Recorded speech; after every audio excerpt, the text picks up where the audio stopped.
Hey guys, welcome to another episode of Up to the Real. I am Julian. I'm James. So there's not that really much movie news that's going on this week, but we will talk about it because there's nothing else to do, especially during this Thanksgiving week. So without further ado, here we go.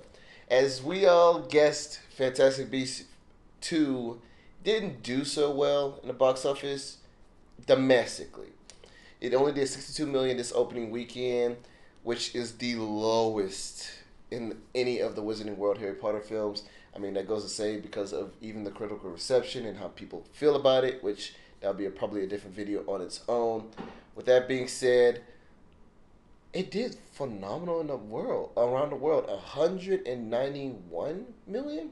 Yeah, 191 million, which is making it worldwide box office 253 million, which is a good start, but we don't like it. Yeah, I'm not too surprised it didn't do overly great. I think over the years the Harry Potter hype is starting to die a little more and more. Like only more and more hardcore fans are going to go see it, or people who are getting older don't have the time to go see it opening weekend.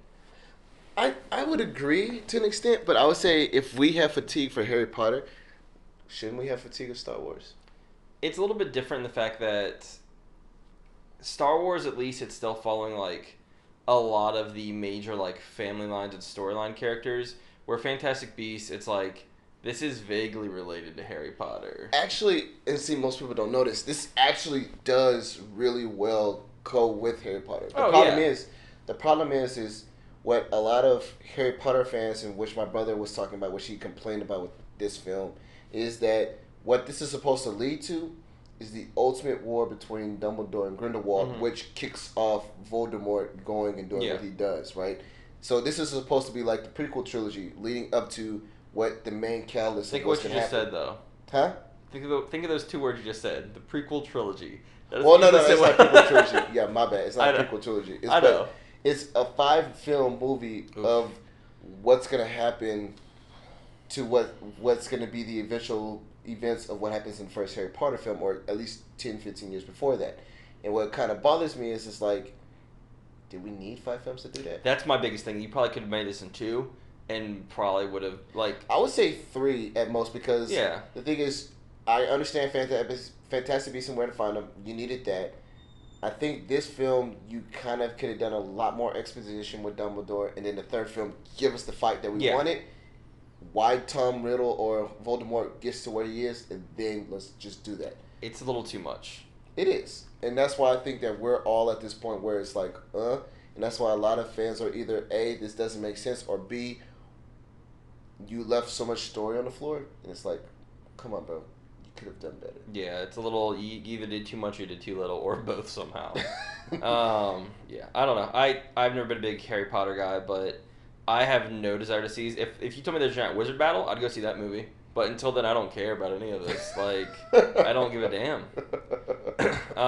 Things I do care about, though, our favorite topic on the show, live action Disney movies and remakes and stuff like that. The new Dumbo trailer dropped this past week, and we kind of saw a little more of the cast.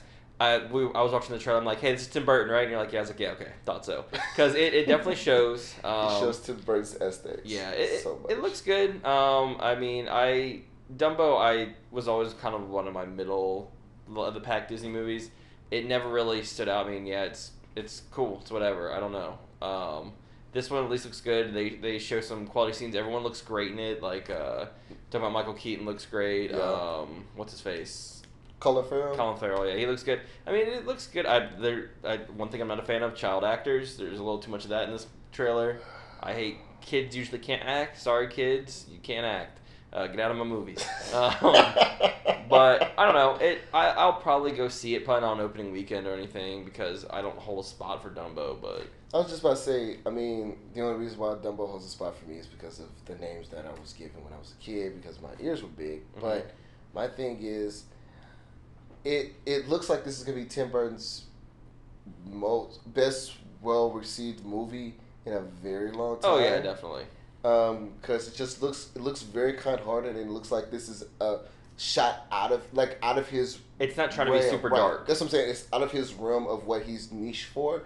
So it looks pretty cool. The only thing I'm worried about is, like you said, the child actor seems like he gets kind of annoying, and she gets kind of annoying in this film. And it's kind of interesting to see that the animals are going to be able to talk, it looks like. And it just looks like it's just Dumbo and his pal, the mouse, in the film. Yeah. It's just like animals that have feelings, which it's not a problem, but it's like you really are changing a lot of stuff, Disney. Yeah.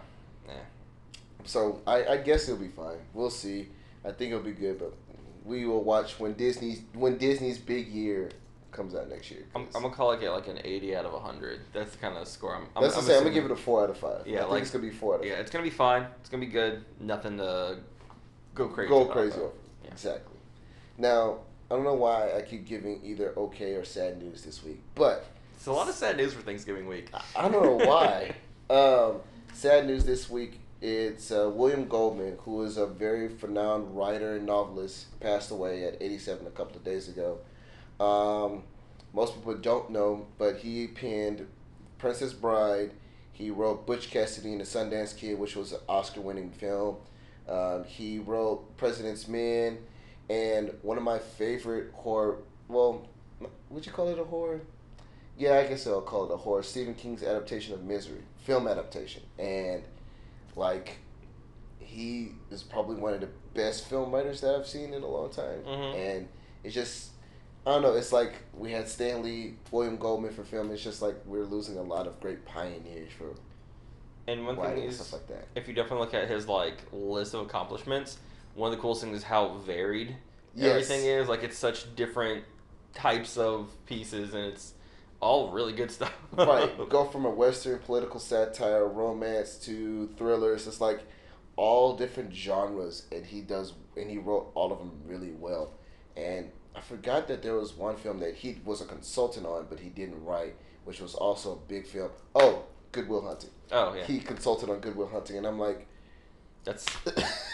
I'm like... It's one of those guys who, like, if you're not a huge film buff, you don't know this name, but then once you see all the different movies working, it's like, oh, you were real good at your job. And see, that's why it's, like, sad, because it's, like, a lot of... Like, my friends who are huge writers were like, damn, like we might not get a good film writer like that in a long time. I'm like, damn, you're right. Yeah. And then when I realized, like you said, I was like, I know he wrote The President's Men, Misery, and all that, but I forgot he wrote Princess Bride. Yeah, that's a big one. The biggest ending that why he chose the ending and stuff like that. I'm like, I forgot he did that. Damn. Okay. Yeah. Well, I guess in some lighthearted news, Alita the Battle Angel finally got a pretty good trailer out. About damn time. I will say within the first 5 seconds, so the trailer shows a little more of the battle scenes and different kind of armor and set. We talked about how it looks like her face looks a little bit different, maybe a little less creepy. Yes. I am kind of preemptively like when I first saw it, I was like, oh, so this is Ready Player 2. Like that's that's what I was thinking a lot when I saw this new trailer at first. But they kind of go more into the depth of the actual character. They show like how she's being hunted. They show her kind of like a cool like roller derby scene. Yeah. I think the best scene so far, like I said, have been when she's just in fighting other animated things when there's less humans around her. I hope there's a lot of that because I think there are scenes when she's with humans where it still looks a little off-putting. Like there's a part where she's like, "You're no ordinary girl." It's like, yeah, she's the animated person. Like if there's an animated person, you would know it. That said, I mean, I think this movie's looking a little bit better with each trailer we see. So I was just about to say, I mean, you have James Cameron and John Landau who both produced Avatar and Titanic, who is known to be like just throwing money at their projects, right? And that's why I'm like, why just now it looks better? Yeah. You know what I'm saying? How did it take you so long why to did like... it take you almost a whole year? Yeah. Yeah, it almost took you a whole year to get the special effects down. I guess that's what's my biggest problem with it is. And other than that, like you said, the story looks okay. Christoph Waltz looks good. Mahershala, we still don't get a lot of Mahershala in this, but him, Christoph Waltz, and the girl who plays Alita, her voice acting seems pretty cool. I was actually really happy with it. That's what I'm saying. It looks really cool. It's just I wonder how. I hate to say this. I'm just putting it out there. It's a weird pairing putting James Cameron with Robert Rodriguez. Yeah.